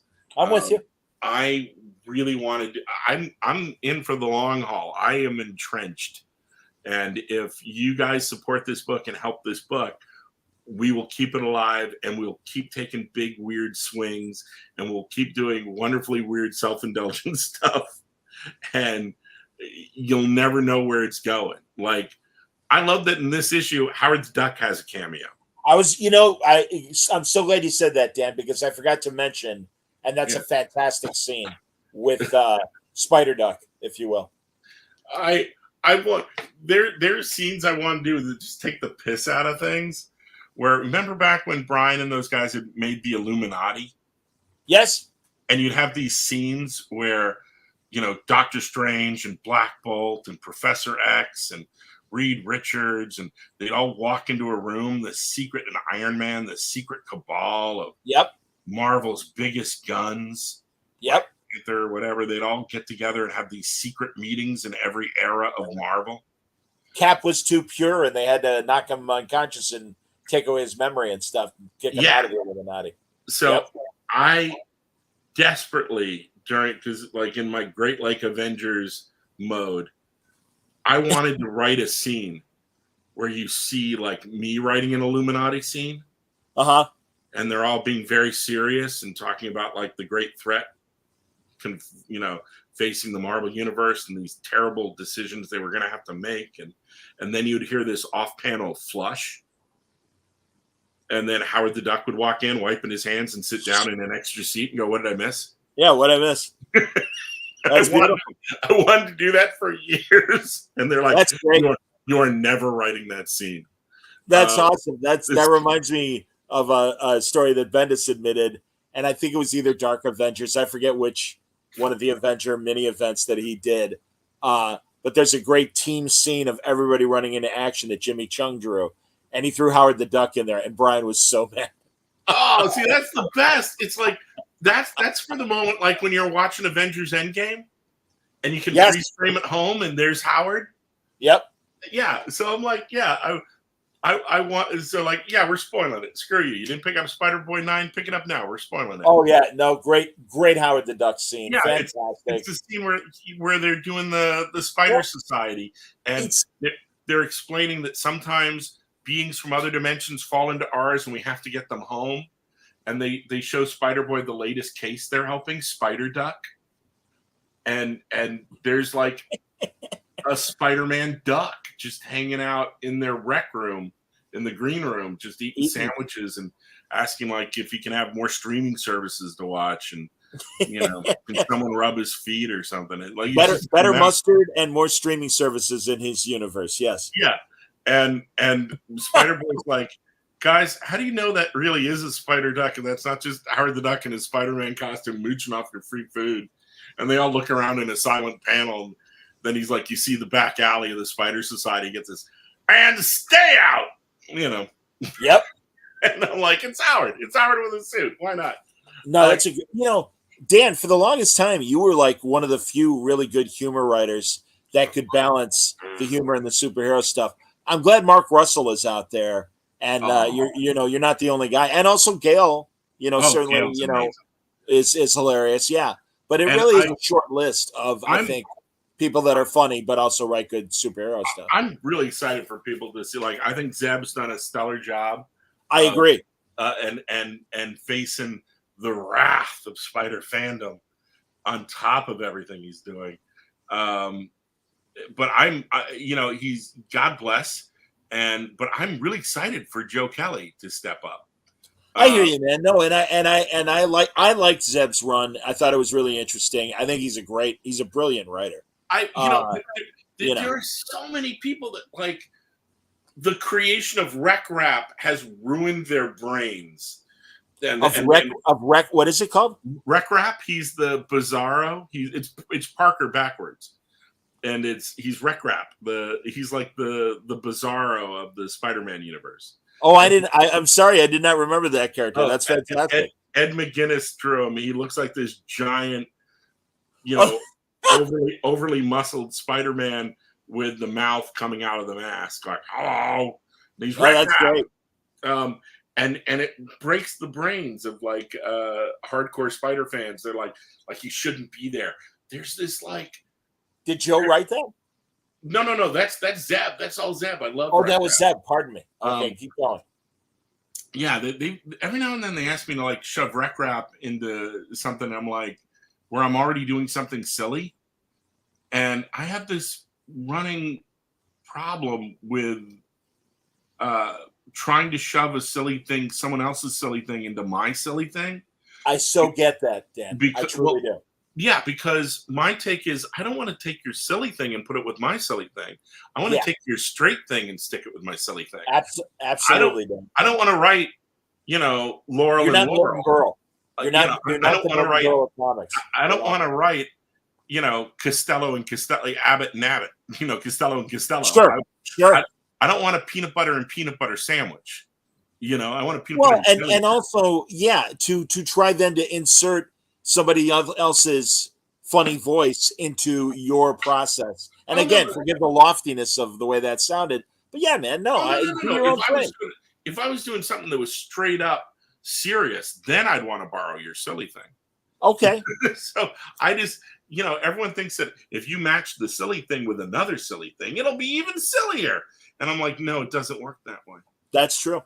You need stuff to play off. You can't smush silly and silly, unless that's the vibe you're going on from day one.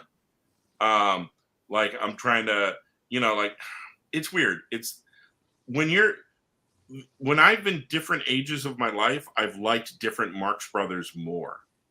Okay. When I was a kid, it was all Groucho. Because he was the Bugs Bunny. Sure. It was all Groucho. And then as I got older, I'm like, oh, that Harpo's cracking me up. And then when I reached a certain age, I was like, no, you don't understand the genius of Chico. Yeah. Yes. Chico's your uncle performing at like family dinners. Gilbert Gottfried used to do, and it was so perfect because he was right. And he goes, imagine Chico Marx as the hotel manager in Psycho. And it's like, do you have a room? Yeah, we got a lot of rooms. We got a lot of room. There's a terrible. Have you watched on Shout Factory put it out? All this weird Marx Brothers TV output, and there was like a pilot for a 15-minute show. Where they were angels? No, that one I've seen as well. Yeah. But this is it was called like Varsity something because they played into the whole college thing. Yeah. And Chico had a snack shop like Pop's Malt Shop in Archie. Yeah. And that's where all the kids hung out. And it was a lot of musical numbers. And the conceit of the pilot was that Chico had to get a new lease, and he was having bank troubles and stuff. But he was totally, yeah, we're gonna do this. All right, I gotta go to the bank. And it was, I mean, you know why they did that shit? You know why What's they that? did? You know why they did all that shit? Yeah, Because Chico needed the money. Chico needed the money because he was terrible at the horses. Yeah. Oh no, Yeah. that's a running joke on Gilbert Gottfried, where he would do Dick Cavett era Groucho. Well, we had to do it because Chico needed the money. Yeah, no, Yeah. that's Love Happy. Woof. Ugh. Love Happy. The only good thing about it is Marilyn Monroe from 1952. Marilyn Monroe. Man, I want to watch that pilot where they're angels again. Boy, that was terrible. Yeah, that's one where Groucho just comes out for like 10 seconds because they right at the very end. Yes. No, they had Harpo playing a golf like game show with Sam Snead, and that was really cool. It's like, oh my god, that's awesome.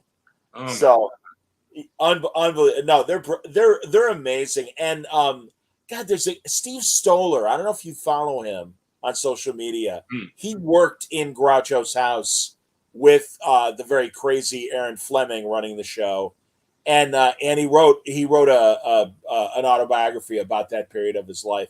That guy, he's got the most amazing photos of them in plain clothes with Gummo. You know, when we were kids, we were growing up in an era where Groucho Marx would be like in a wheelchair with a little tiny hat, and they would wheel him out, and whenever he would do a personal appearance or something. Part of the shtick was once he started singing Lydia, he was done. Like he would sing Lydia the Tattooed Lady, and then they'd wheel him back up. He'd be like, I'm done. Yeah. And I remember seeing like all these talk shows and things where Groucho would just show up, sing, do a bit, sing Lydia, and he was out. And it really reminded me of like the last days of Stan, where where Stan would come and he'd do his thing and he'd be at high energy, and then they'd get him off stage, and then backstage he would power down like a robot. But people are like, oh, why are they doing that to Stan? And the real answer is Stan loved it. That he loved the attention, and what else was he going to do? Yeah. That like. No, you need a reason to get up in the morning, man. Yeah, now he gets to be the Stan Lee. So like every now and then I would see like a pro or somebody, or like when Stan would be back in the Marvel booth where fans couldn't see him, and he would have the stack of stuff, and it would be like he'd be signing it with muscle memory, and he'd be talking to people, and it was like his hand was possessed. Like one of those horror movies where a hand is alive. Sure. And evil. Like he'd be talking to someone, but his hand would be over here just signing out of muscle memory, just going down a stack. Yeah. And people would be like, why are they doing that to Stan? But then you would see him with fans, and it would be like he gets to be Stan Lee again. I get it. So I think that was more than the money, was that you get to do this. Oh man. Yeah, I hear you, man. No, and that's it's sad. And the Groucho stuff, was, man, you could see some stuff from the early 70s, and he had turned the corner. I always say there's a great YouTube, and it's a clip from, the Dean Martin celebrity roast. I know you know that stuff. I guess before they were doing that, they did Friars roasts on network TV. Yep. I remember that with Don Rickles all the time, is always perennially one of the guys, and Dean Martin. Yeah, and Alan King and Milton and everybody. And it was a roast for Johnny Carson, and it was from like 1967. And Groucho was still wearing the hairpiece then. Yeah. But it is the closest thing. The writers for that monologue, whomever they were, they really captured Groucho's Marx Brother movie voice. And he just had the best asides, and it's just like 6 or 7 minutes of just Groucho gold, probably the last great performance. I got chills the first time I watched it, because, again, I got used to seeing poor, feeble Groucho at the end getting wheeled out and doesn't know he's sitting next to Bill Cosby, or that Bob Hope special where he's in that and everything, and it's we grew up in a strange time, man. We grew up in a time where you watched Gilligan's Island on repeat, and Bewitched and everything. Janie on TV, and they would show like in the middle of the day, You Bet Your Life in black and white. We would show black and white TV when we were growing up in cinema. And it's weird to me that like nowadays, I would say there's a whole generation that they don't even know who the Looney Tunes are. Really? I hear you, man. Oh, absolutely. I can attest to that. During COVID, I taught at Columbia College here in Chicago, a radio production class, and I'm like, hey, kids, just give me 60 seconds on whatever you want to talk about. And so one kid goes, can I do like an essay of old school cartoons? And I'm like, oh, sure. He goes, stuff like Ed, and Eddie, and Eddie, exactly. Johnny Bravo. I'm like, yeah, the old stuff. Okay, yeah, I get it. That kills me. I regularly go to this thing called Spoons, Tunes, and Booze, where they show Saturday morning cartoons, and you have like a free, cereal bar.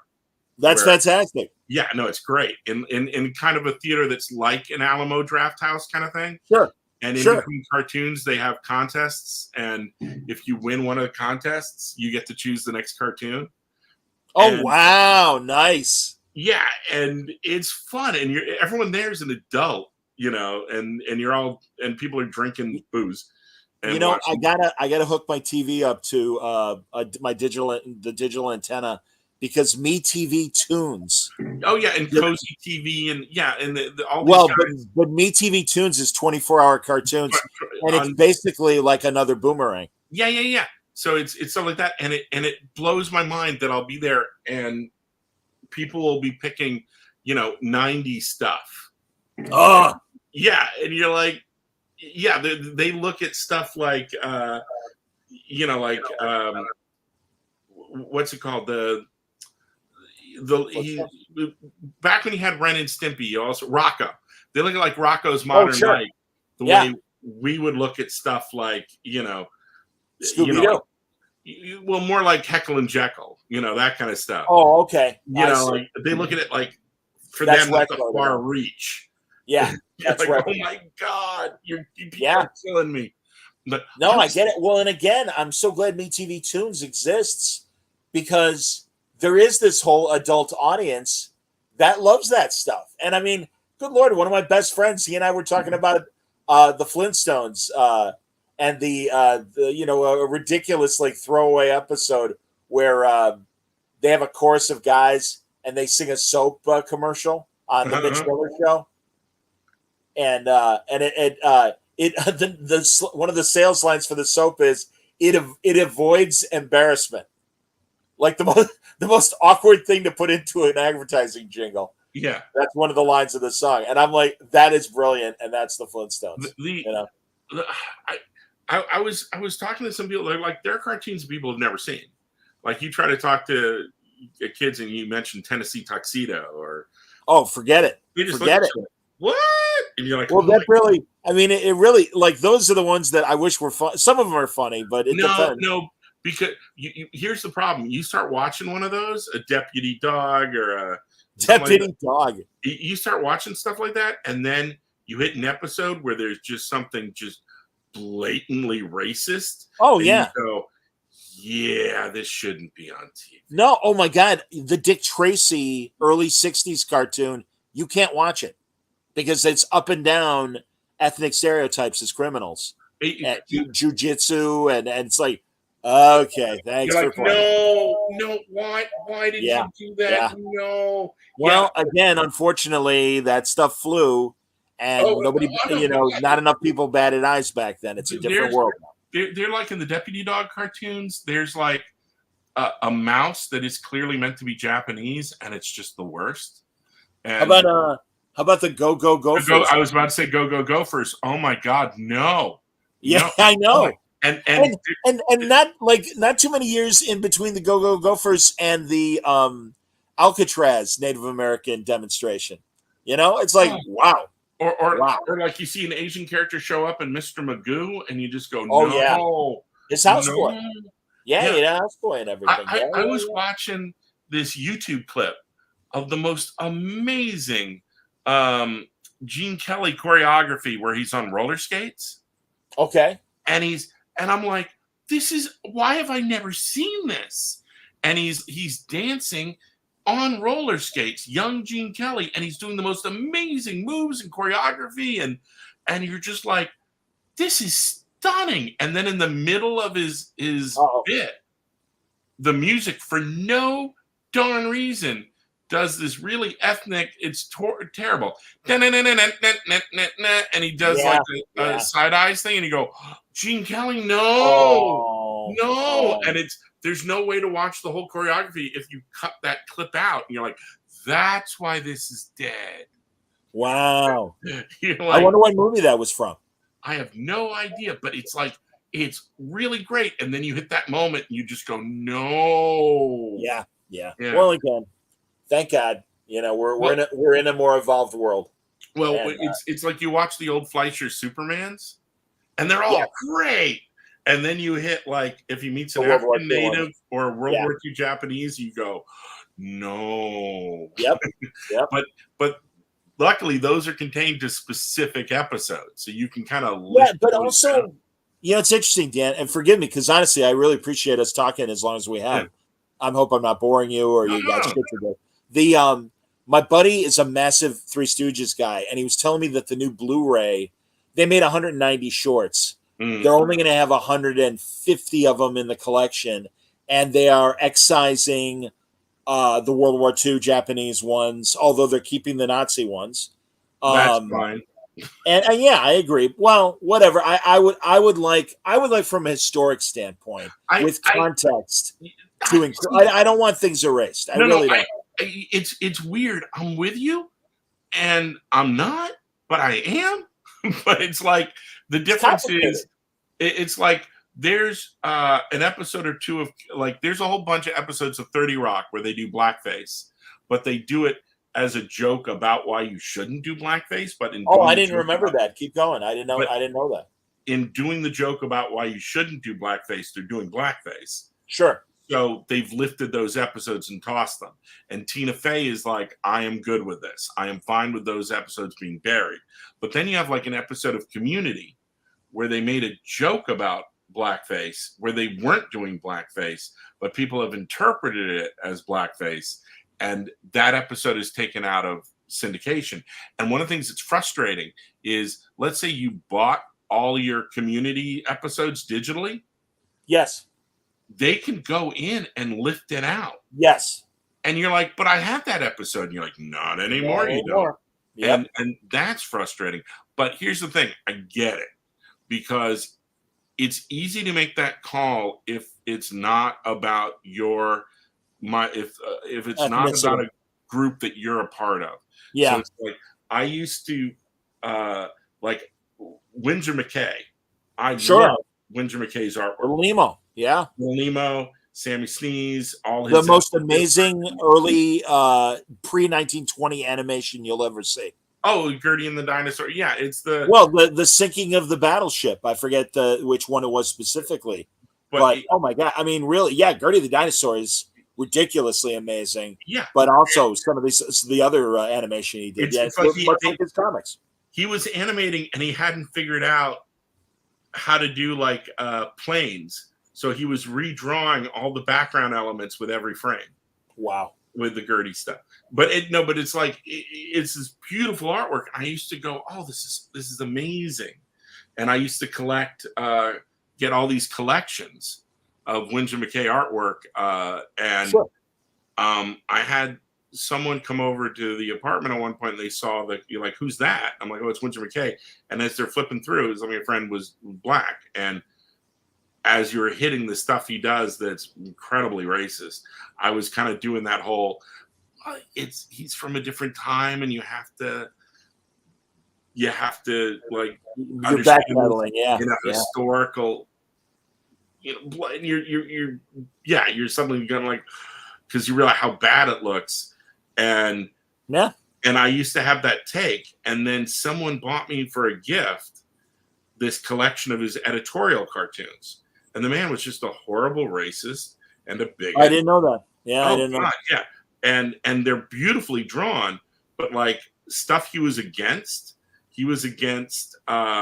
Hawaii and Alaska becoming states, and he would do these editorial cartoons showing like the most racist version of like a Polynesian and the most racist version of like a Pacific Islander and the most racist version of an Inuit, and then under it had the caption "New Americans," and it's like Jack London. Jack London was a real racist, and that always bummed me out. For being such a brilliant writer. But you'd just be like, "Oh Jesus, no!" And I remember flipping through this book that someone got me as a present, and I'm hitting like his editorial cartoons, and I'm seeing stuff like this over and over again. I'm like, I'm telling myself, look, it's historical. I'm telling everything I told my friend. I'm like, you got to put it in the right context. And then I hit some pages where he went against Jews. Oh, wow. He drew the most anti-Semitic looking. And now that it's my group, I go, that bastard. So, and then it's like, okay, the penny has dropped. I get it. It's the simplest thing in the world. Oh, but now that it's in your shoes, and I'm like, okay, I get it. And then all the Winsor McKay kind of goes away, and you go, I can live with that. I respect it. But everyone's got a different line in the sand. Like, I can't watch Mel Gibson movies. I can't. I can't watch Lethal Weapons, and I can't watch Braveheart and this or that and the.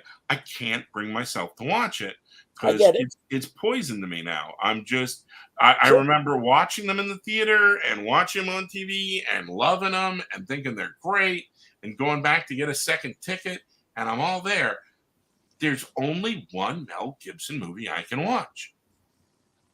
Just one. And it's the only one that stays in rotation. That like, oh, I'm going to watch this movie. Yeah, that's great. And that's Chicken Run. Hilarious. I can go, yeah, he's a voice of a chicken. I can kind of ignore it and pretend. Well, yeah, and it's Nick Park. That guy's a genius. Yeah. So it's like, so everyone's got a weird, different line in the sand, and it's their line. And you don't get to be the person to get offended on someone else's behalf. So like, can I watch a Mel Gibson movie? No. Can I watch Chicken Run? Yeah, I can live with that. That's hilarious. You're killing me. We can, if you'd like, we can end on that note. Here's the racist stuff that Dan can accept. No, but like, I wasn't thinking of that. No. But it's like, I know, and it's stuff where, I'm a 57-year-old guy now.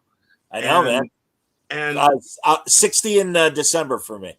Yeah, but it helps to have friends of different ages, and it helps to have people go, yeah, Dan, you can't say that word because it's wrong. Oh, and you're like, why? And then they walk you through it, and then you go, okay. And then conversely, there'll be stuff where my parents are saying stuff, and I'm like, Dad, you can't. Oh, please. No. I know. But, and I don't find my parents, that way at all. Like they were doing civil rights stuff in the 60s. So but there's stuff where like, no, you don't understand about this thing. Yes. No, I get it. Everyone's got like a different thing where you go, and it helps. And it helps to have sensitivity readers. It helps to have, my Wikipedia thing.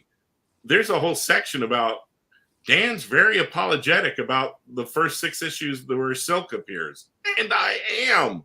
So, but you had to have people have talks with you and go, here's why this is wrong and here's why that's wrong.